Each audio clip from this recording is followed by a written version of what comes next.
This is the 1797 Cartwheel Penny, the largest penny issued in the United Kingdom, and as you can see, it's a big old chonker and is made from copper. These were issued during George III's reign, this fella on the front here, otherwise known as the Mad King, who reigned from 1760 to 1820. Let me put it down for a second. Now then, why did we need such big coins back then? Well, during his reign, counterfeiting was rife. People would melt down coins and make lightweight forgeries, and this was a major problem.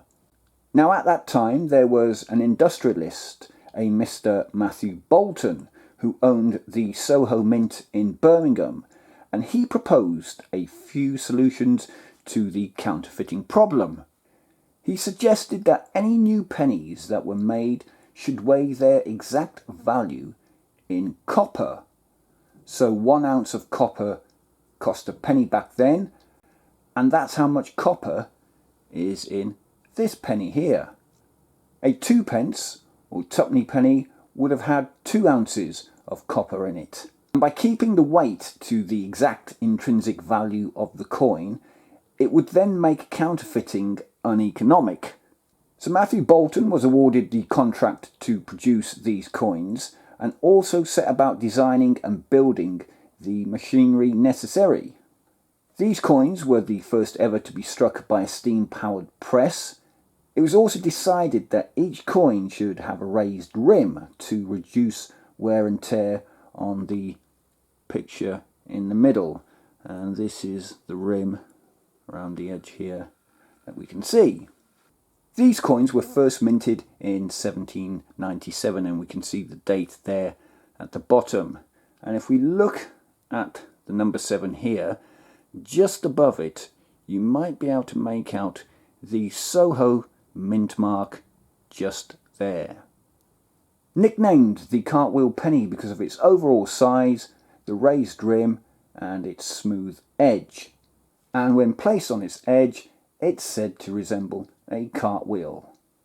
This is massive for a humble penny coin. And on the right here we've got a modern day version for comparison.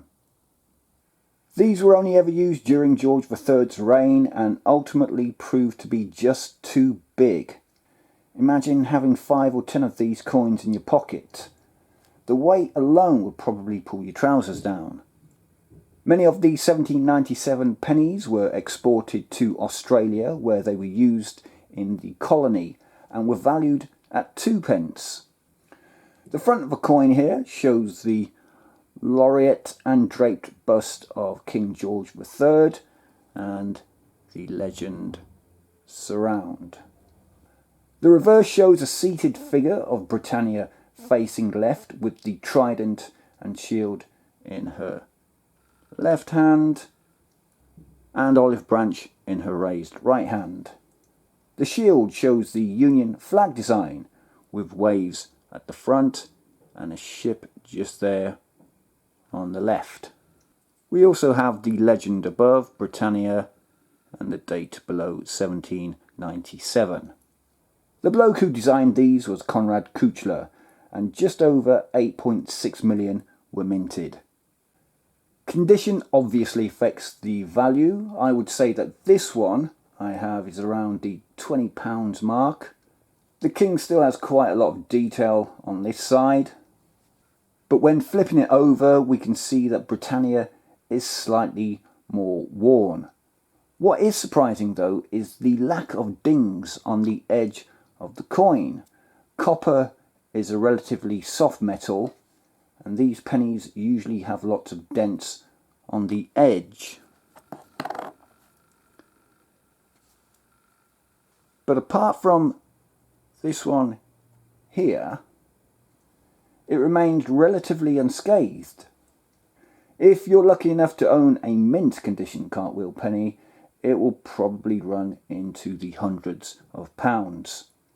As I mentioned earlier, there is a 2p or 2p version of this coin, which is twice as heavy and almost twice as thick. I don't have that one yet, but it is on my list of must-haves. As coins go, it's a wonderful piece of history and one that I've been after for quite some time. Let me know your thoughts on these big old planchets and whether or not you have any in your collection. Alright, that just about wraps this one up. Thank you for watching if you have. Remember to hit the like button and give the video a big thumbs up. Do subscribe to the channel because it's absolutely free. And until the next one, bye for now.